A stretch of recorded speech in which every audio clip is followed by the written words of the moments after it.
Good morning to our audiences and viewers who are watching the live streaming, which is live from the Facebook page of Women Digital Entrepreneurship WDE. My name is Rekha Pek and I'm a program assistant of WDE. It is a great pleasure and honor to be moderating this special dialogue today.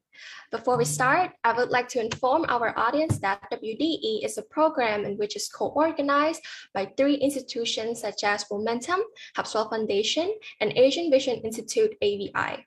Momentum is a diverse private community where entrepreneurs grow their business, and Momentum Network has existed in over 45 countries and 5 continents. Hubswell Foundation was founded with a mission to equip young women in Southeast Asia with leadership skills, education, and a supportive network. And last but not least, Asian Vision Institute AVI is an independent think tank based in Cambodia, which aims to promote peaceful, inclusive, adaptive, and sustainable societies in Asia. Our dialogue is also sponsored by Command Enterprise. Command Enterprise is an implementation unit with a vision to become the national platform for promoting entrepreneurship activities in Cambodia.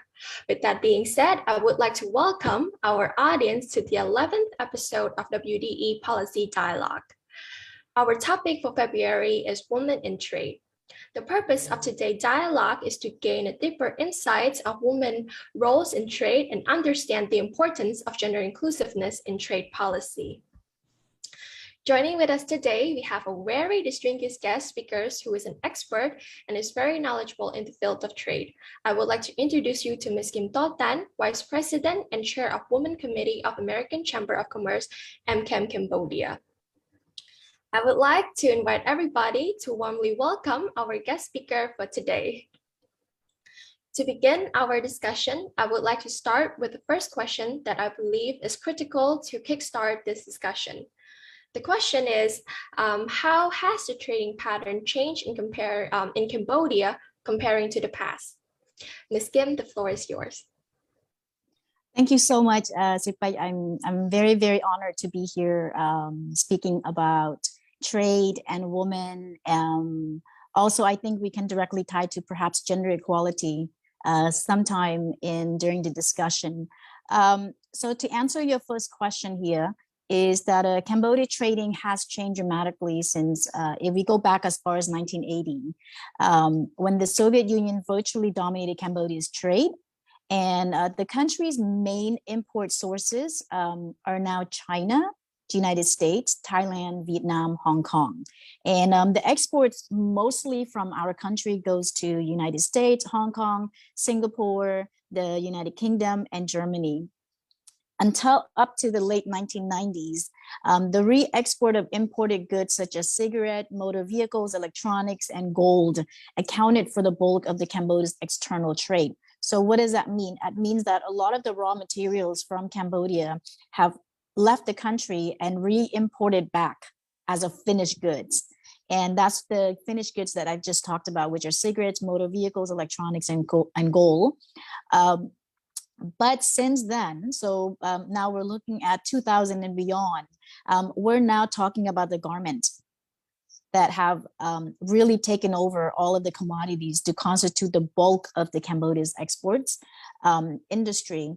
And we'll talk about, going into the garment industry, how much are being impacted by the female labor force. And so to answer your question, a lot has changed.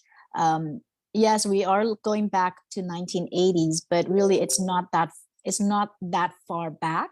But so much has changed in the trade sector in Cambodia. So sure, yeah, we can go into the next question. Since you mentioned about trading patterns and also you touched upon briefly about the garment industry, I was wondering what are the key trading sectors and partners of Cambodia?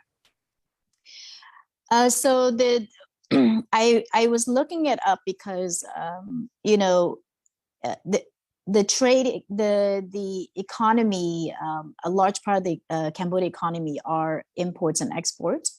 And so I was checking out which were like the top 10.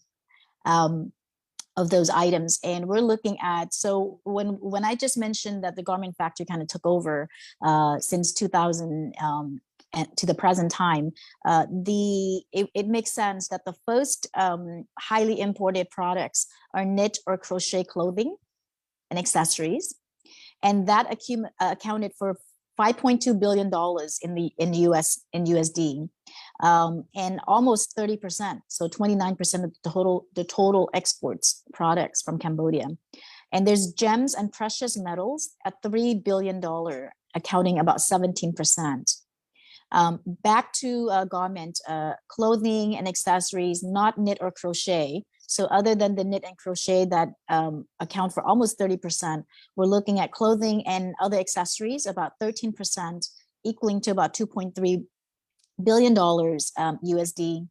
And then footwear, $1.1 billion, leather, animal articles, electrical machinery, furniture, vehicles, cereals, and then last but not least, the number 10th exported out is our books, newspapers, and pictures. So that was quite interesting for me to see that we have that being exported, but I believe it also due to the low cost of production on the books and articles being sent from Cambodia across the world.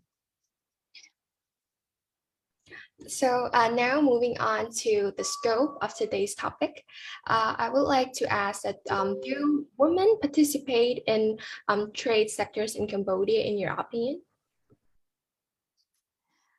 Can you repeat that? Do women participate in trade sectors in Cambodia, trade sectors? Yes, of course. As you can see, the list of items that I've just mentioned, they're all heavily in factory setting, right? We're talking about garments, we're talking about productions of books and newspaper. We're talking about footwear, furnitures, and things like that. So I believe that there's a lot of females participate in those industry sectors. And let me go back to because garment has really taken up the bulk of what constitute as the majority of the exports out of Cambodia. The garment factor in Cambodia employs approximately 600,000 people, and up to 85% of the workers are female. So we have a very, very high numbers of female that are participating in the garment factory. The vast majority of the workers have moved from the rural locations to jobs in the city.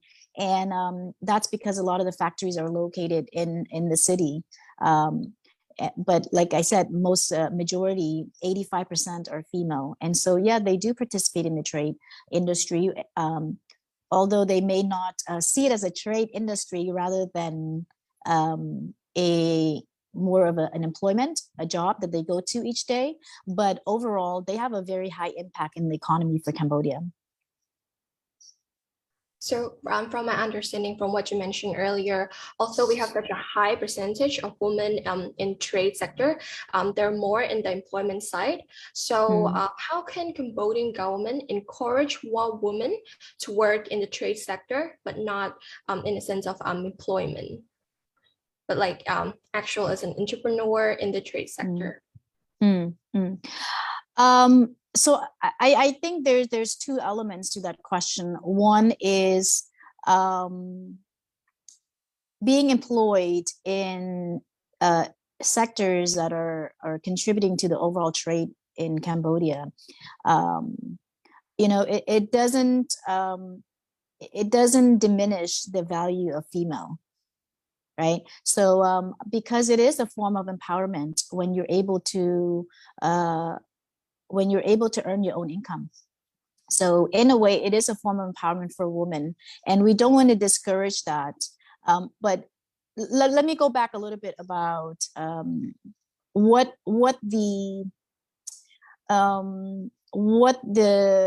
profile of the female that works in the garment industry, and then we can move into the other dimension of how else can they participate in the trade industry other than perhaps working in the garment industry or the factory. So the women that we see working in factories are young and migrants, right?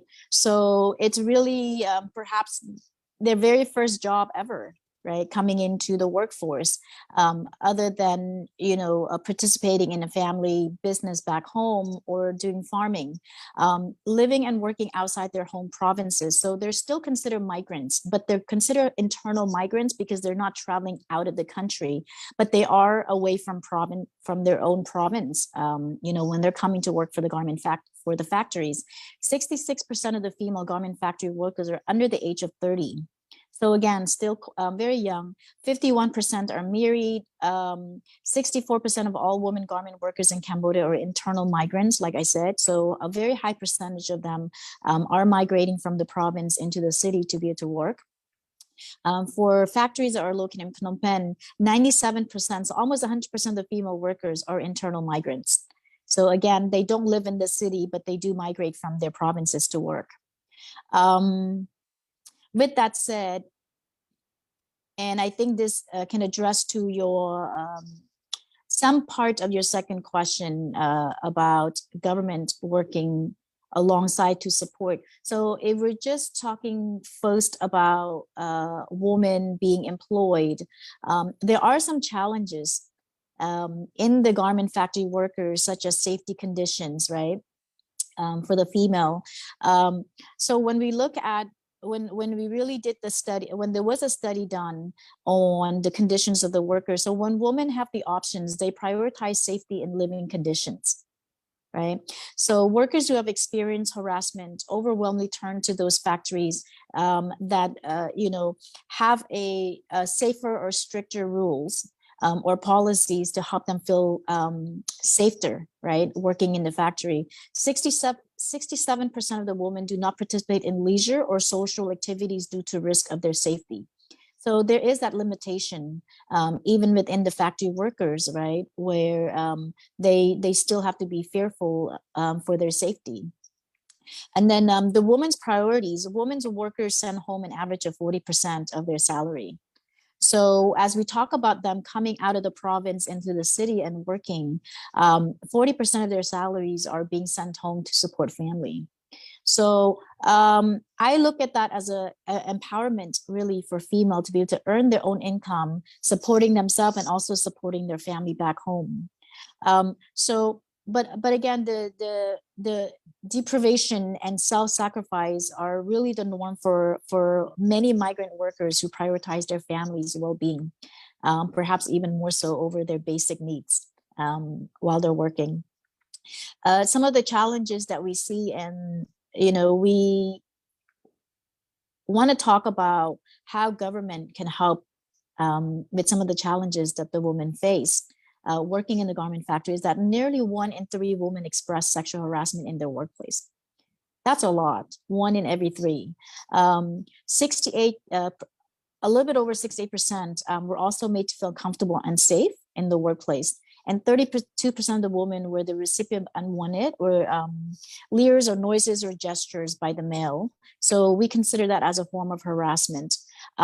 So I think there should be some policies that the government should come and audit, by the feedback of the female. How safe do they feel in that environment? How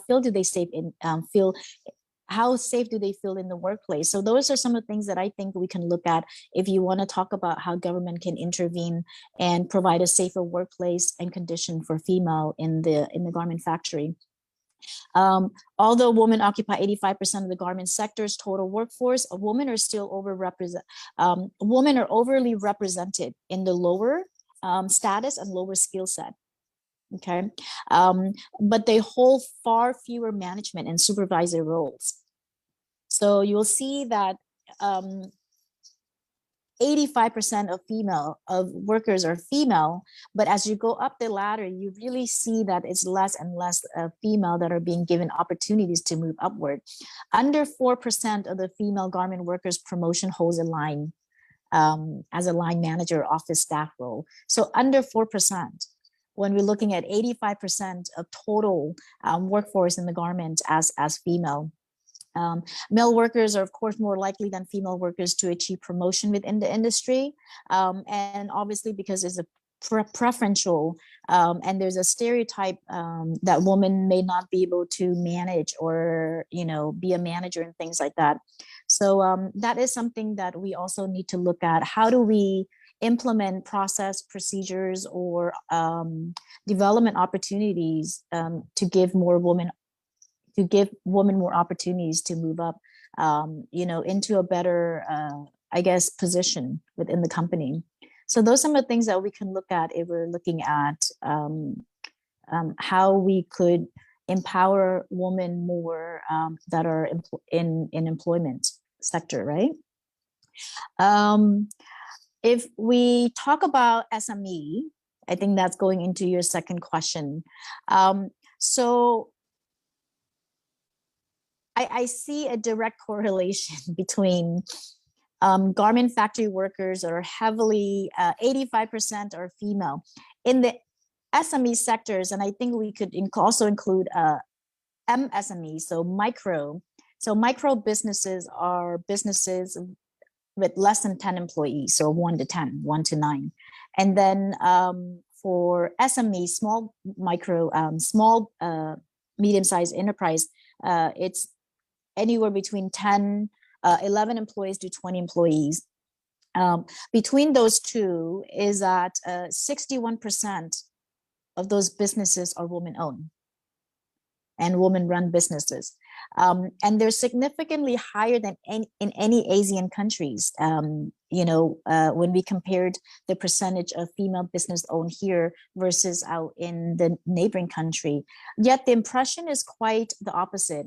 So although, statistics over and over again, year after year, to show that a lot of the women do own small businesses, micro businesses, that there's an impression that women in Cambodia are perceived as being less outgoing and lack the leadership skills and the necessary initiative to run the business.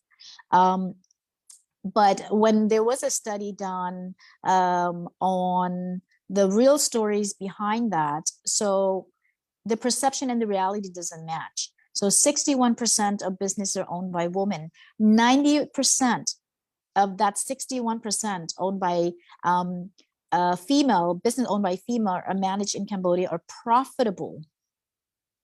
So to say that they don't have the acumen to run a business is not accurate, right?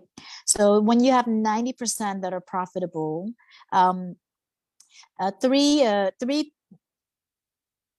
so there's also some challenges for the woman-owned businesses that could be looked at as an advantage or a wow factor, so to speak, right? So if you're looking at 90% of those 61% that are profitable, only 3% of the nation's women entrepreneurs have access to formal credit. So only 3%, but the 90% plus that are able to generate profit for their business. But only 3% of those have access to credit, formal credit. So, and we look at formal credit as banking, right? Finance through the bank. The unmet demand for credit from women entrepreneurs is estimated at $4.2 billion.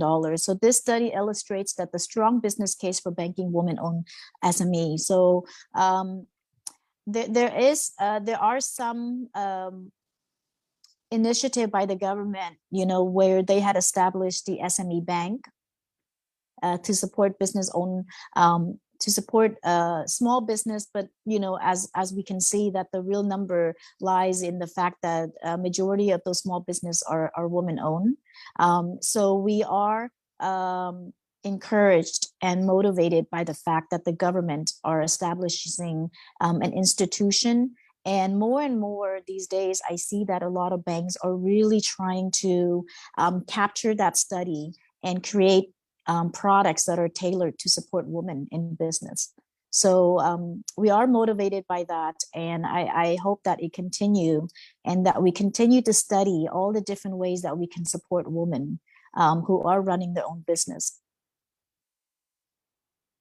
The numbers and the stats that you provide is really interesting, and I believe our audiences find it super helpful as well. So now I would like to move to the policy side. So do trade policies in Cambodia encourage women involvement? Um, I think that the trade policies in Cambodia are not gender biased. I can say that heartily because the fact that the government understand that a lot of the workforce, and if they look at their biggest trade are garments, right? They can see that women play a very, very large role in that sector.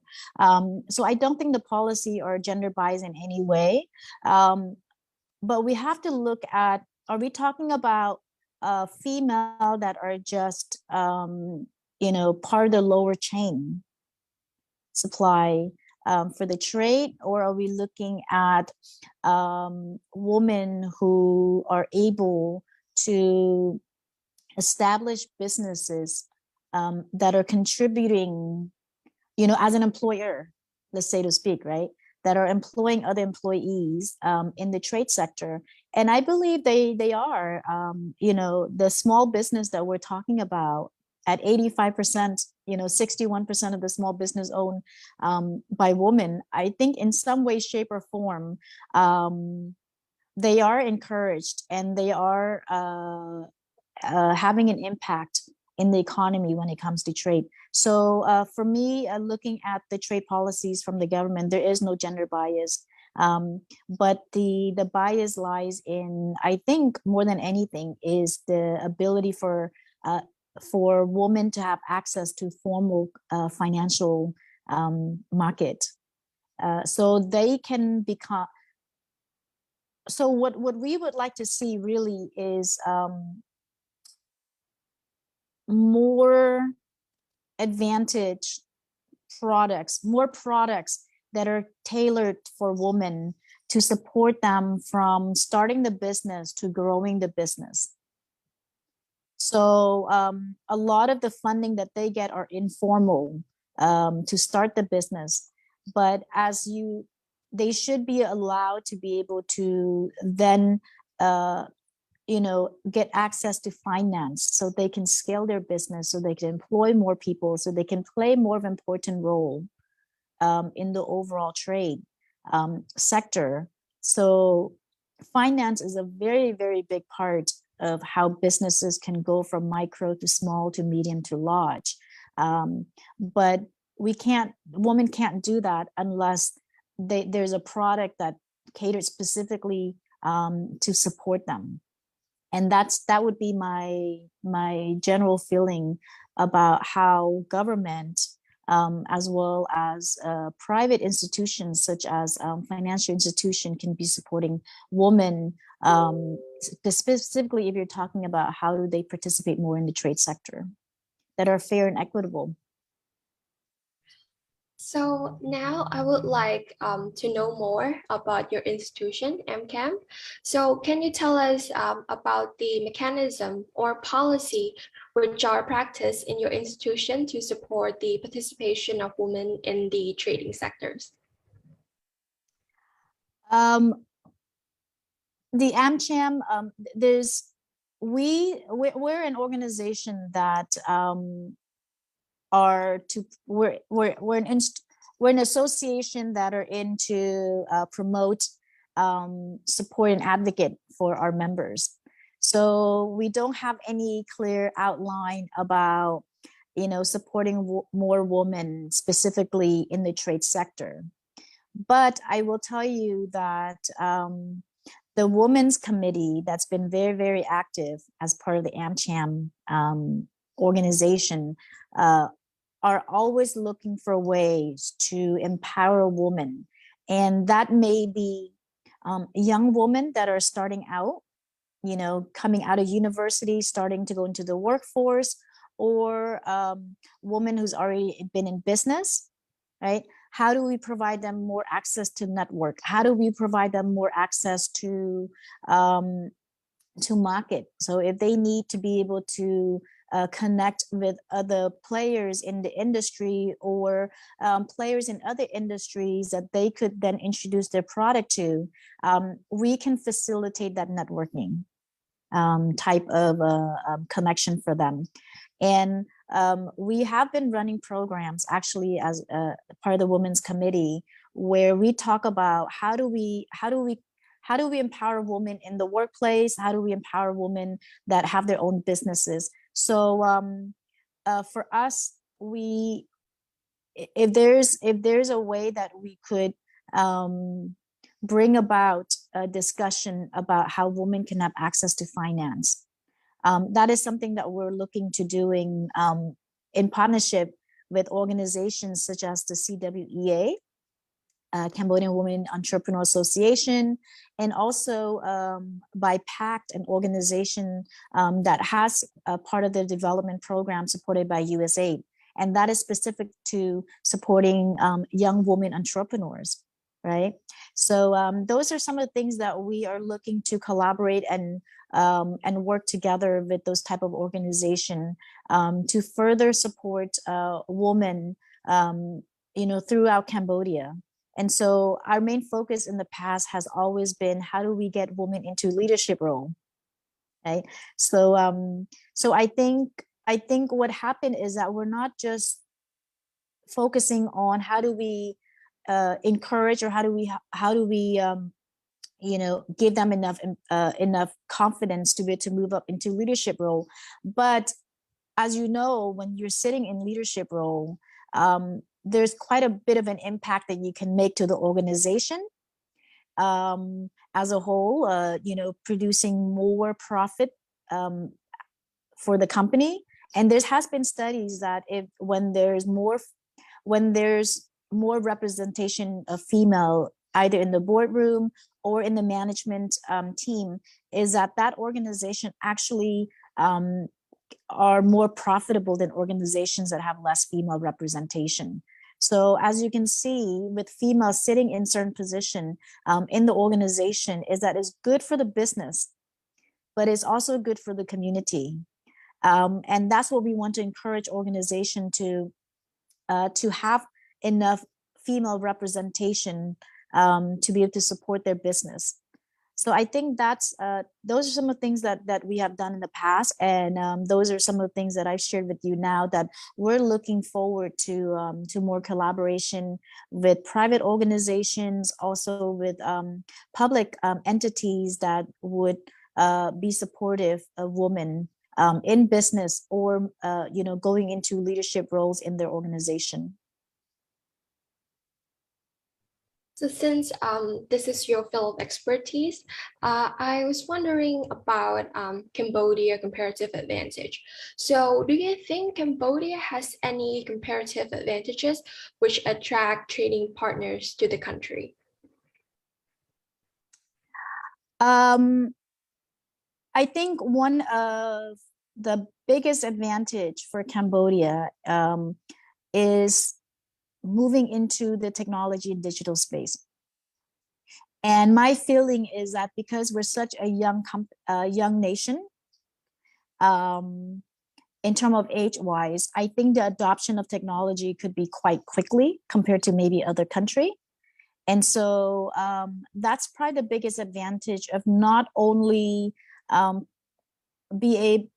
be able to produce a large number of tech savvy type of employment for other countries to leverage, but also, with new technologies coming out these days, I think that we are more acceptable to leveraging and using those technologies to help increase our economic well-being in the organization and also in the country. So I think that's probably one of the biggest advantage I see here in Cambodia, is how quickly we adopt and adapt to the world to the digital world, compared to other countries who may be stifled, right, by a lot of regulations, or the slow adoption of some of the technologies that are coming around to help make things more convenient,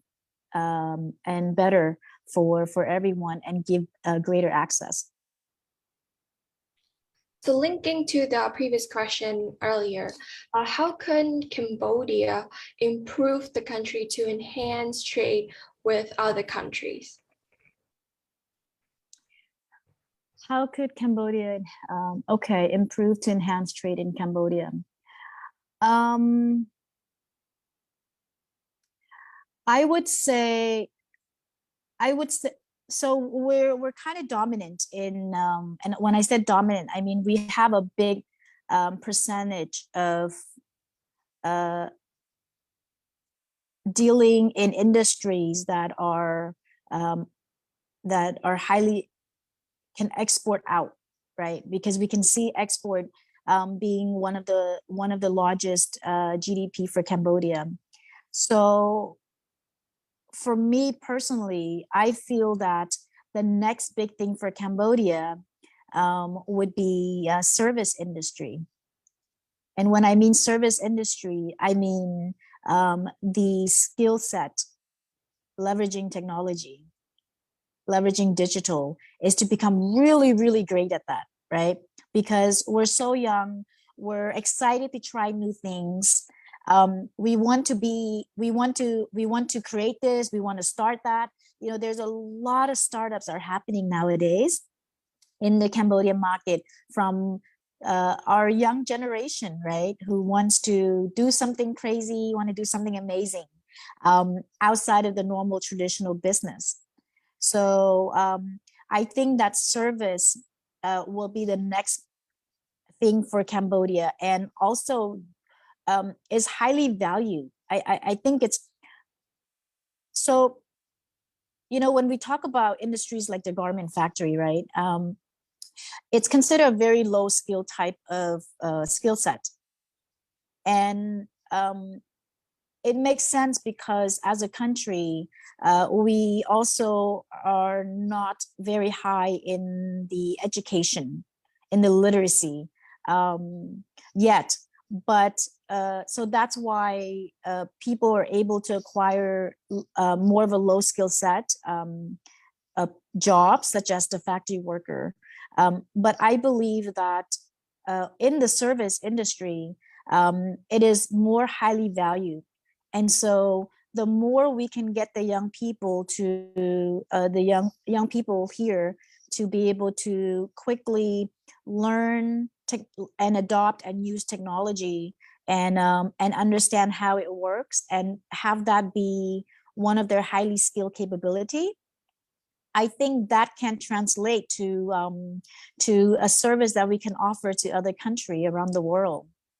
And it will be a highly valued type of skill set, right, compared to our traditional factory workers. So now you're talking about, you know, the younger generations being able to create more income for themselves, right?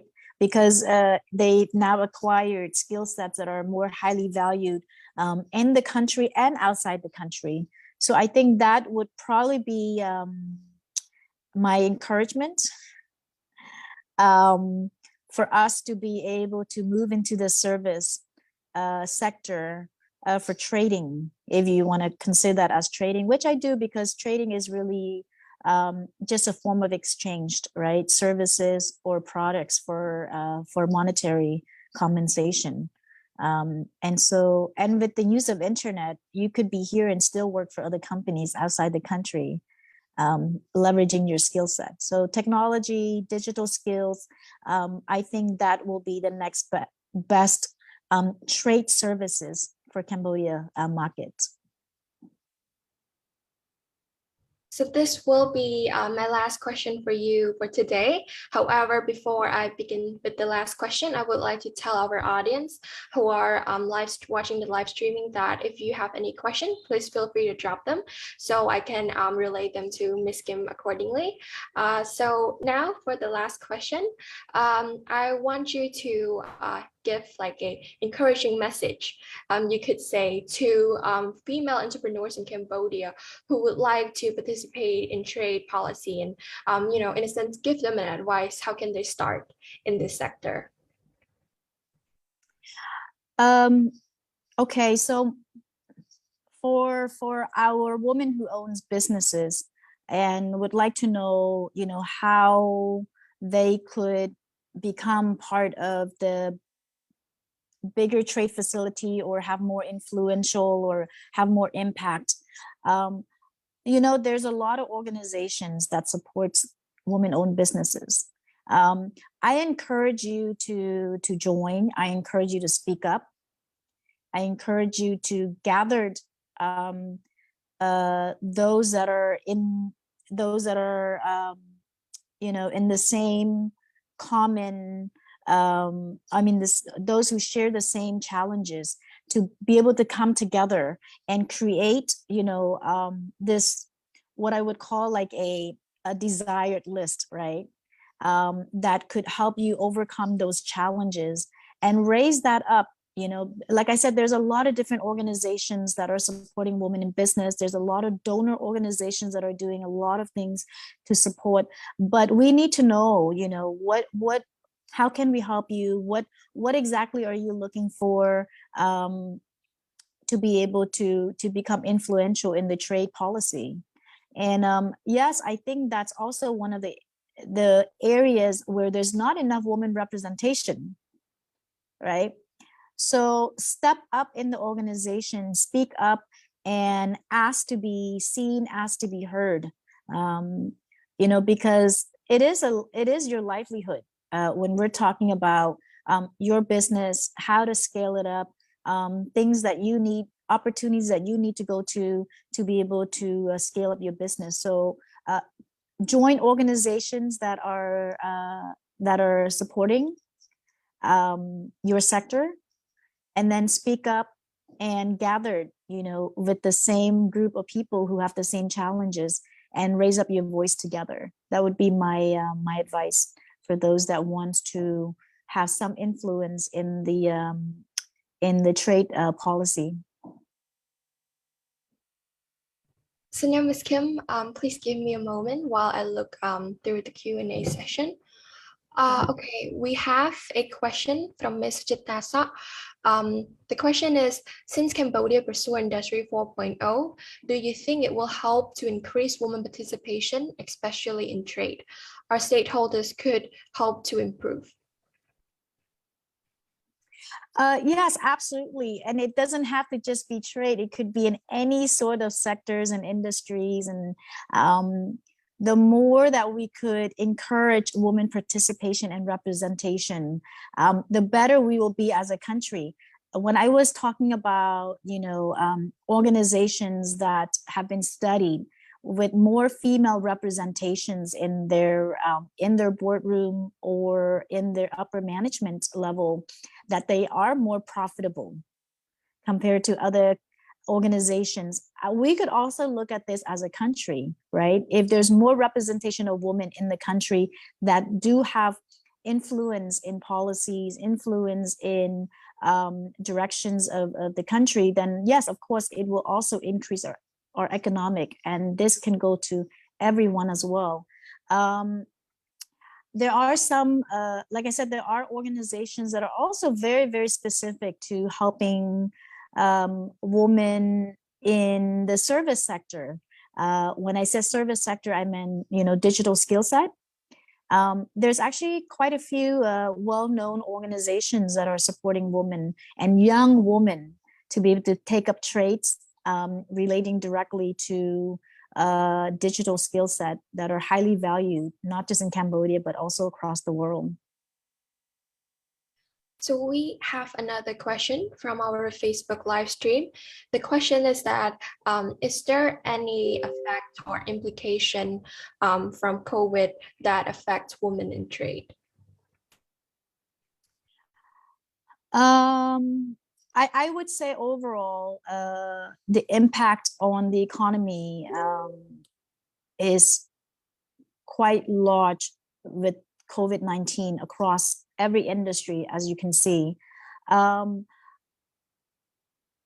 if I was to talk about women in the workplace, working for organizations, There has been, and we did a topic on this as well for the Women's Committee with the American Chamber of Commerce, where the impact is quite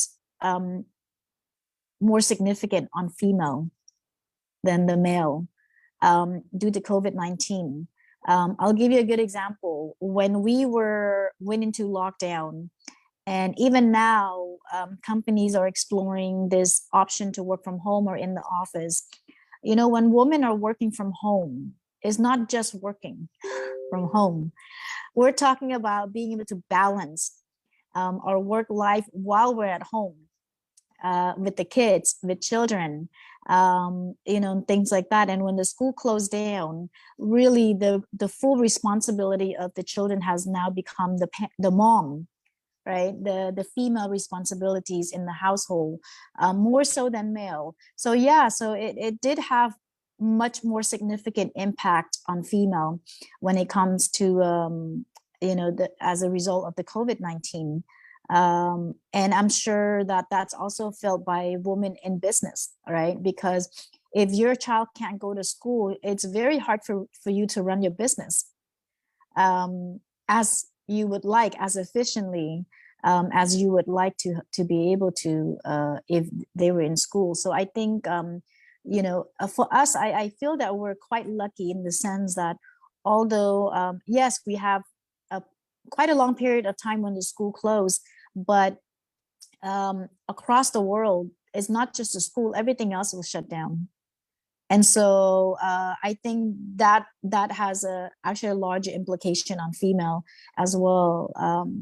I don't want to go in too much into this, but there was some studies where women are also experiencing more abuse at home as when there are lockdown at home, where, you know, typically the husband will go to work and either the female stays at home, or they both go to work or whatnot. But because of the lockdown, there has been more abuse reported due to that. So yeah, I think there has been some more significant implication on female due to COVID-19. So this another question from our viewers, and I think it's very relevant to what you mentioned earlier about the digital switch. So the question is that as now Cambodia is shifting to digital economy, do you think there are any challenges for women to participate in trade? Repeat the question for me, Sipho. As now Cambodia is shifting to digital economy, do you think there are any challenges for women to participate in trade? So I think the limitation or the difficulty or implication or whatever you want to call it is still lies in the stereotype that we have as a culture. So it has nothing to do with the capability and speaking like a true Westerner, right? Because I grew up in the US for a long time. But there is not ever any studies that says that men or boys can learn more on technology, digital than female. There has never been a study to support that. But as a culture, we have certain stereotype about what male can do and what female can't do. So the implication is really in our own culture and in our own mindset. And I said mindset, I meant the female, the girls, right? If you want to learn technology, computer science, engineering, whatever, go for it. There is not any studies out there that show you are less to be successful in that role or, you know, become very good at it than the male counterpart, than the boy. So there's no reason that we should ever think that there's some difficulty or challenge as a female to do that. So I encourage, and because we now understand that Cambodia is moving into the digital space, into the digital economy, and very, very fast, I encourage you to, whatever it is that you decide to go for, as in your profession or opening your own business, but pick up some digital skills. You know, if that is not going to be your main interest, pick up some digital skills. It doesn't hurt to know how to do digital marketing. It doesn't hurt how to use different technologies that can help you better manage your business. So there are some really cool software or technology application that can help you with your finances for your business. So please learn how to use that, right? Because you don't want to fall behind when you could spend 10 minutes putting your finances together for the month rather than a full day, right? Handwriting your finances, your expense and things like that, when you could do it in 10 minutes via an app. Learn how to do that, because you know what? It just creates more time for you, and it creates more advantage for you to run your business. So yeah, there's no obstacle for female in general to be able to move into this digital space along our male counterparts.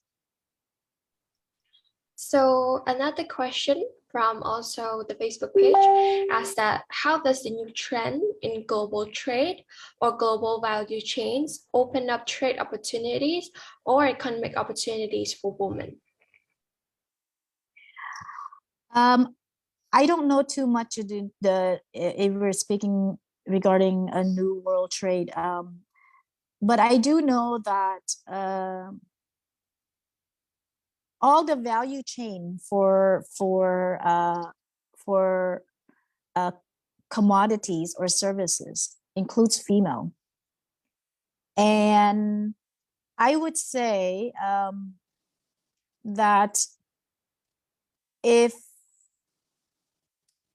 you are looking to if you're looking to improve and you work for a company, then it's improve your skill set. That's one way to do it. If you're a business owner, then figure out, using digital again, how can you become more marketable in the trade industry? Where do you need to go to find out if your product, there's a demand for your products in other country? And if there is a demand, how do you go about to get access to that market? And like I said, there's a lot of different organizations out there that support that. So female has always been, in the value chain for trades, for all industries. So just understanding your own industry and understanding how you can leverage certain organizations' support. Some are supported by funding, some are supported by training, such as digital skill, digital marketing. Some are funded even to help you produce your own website, right? So there's organizations that are supporting that. And so I think you can touch on some of the organization that you are speaking on behalf of that are really supporting that as well directly. So don't be afraid to reach out. One of the things that I want to say now, as we're talking about this, is you're not alone. So when I get these questions that feels like you really don't know what to do because you feel like you're alone, you're not alone. Actually, there's a lot of female in businesses. You can see that more than half of the business owners in Cambodia are female. So there's a lot of us that owns our own businesses, and there's a lot of female that are also in the workforce. So reach out to each other, form a group together, or reach out to an organization like My Enterprise, right? And tell them, this is my business and this is what I want to do. Do you have any program to support this? So you're really not alone, because they do have programs supporting that. I think the most difficult things, if we talk about from an organizational standpoint, is the ability to reach the customers that need their service, right? So there are programs and support out there. They just don't know how to reach you as small business owners out in different provinces throughout the country. And so platform like this, like as we're discussing, is one of those really great channel way as well for you to know where the support can come from. And like I said, reach out. You're not alone, and there are programs that are supporting you. So due to time constraint, we can only take one last question from the audience. And the question is that, can you give any advice for women in SMEs or in trade to be resilient during COVID-19?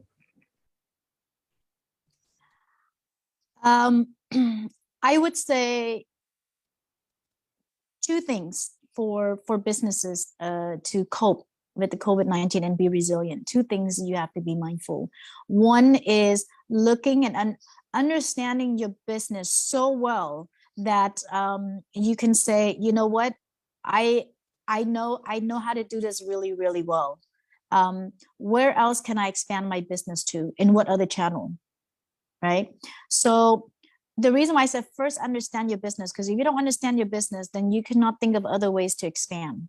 So if your business is in the selling of, I don't know, I mean, now they even groceries you can shop online. So I can't even say, you know, oh, well, if it's food, you have to physically have customer walk into your shop or your restaurant. That is not the case anymore, right?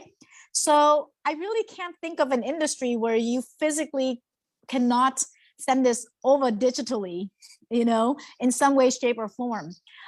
So understand your business really well so you can know how else can you deliver your products or your services to other people or people who would have direct contact with you in the past, but now they're not, right? How else can you deliver this? There's a lot of platform out there.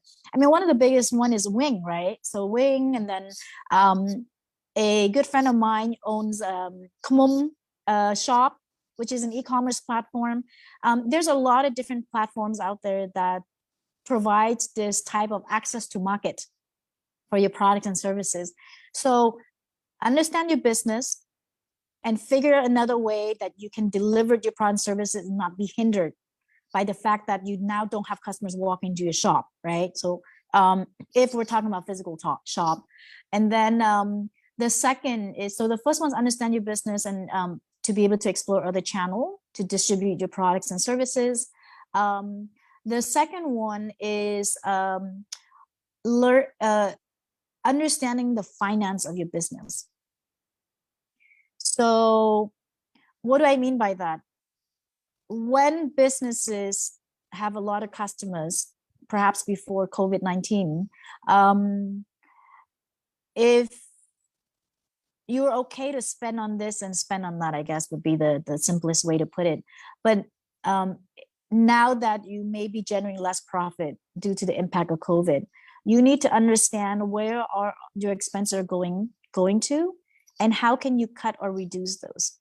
So one is understand your business, and two is understanding your finance.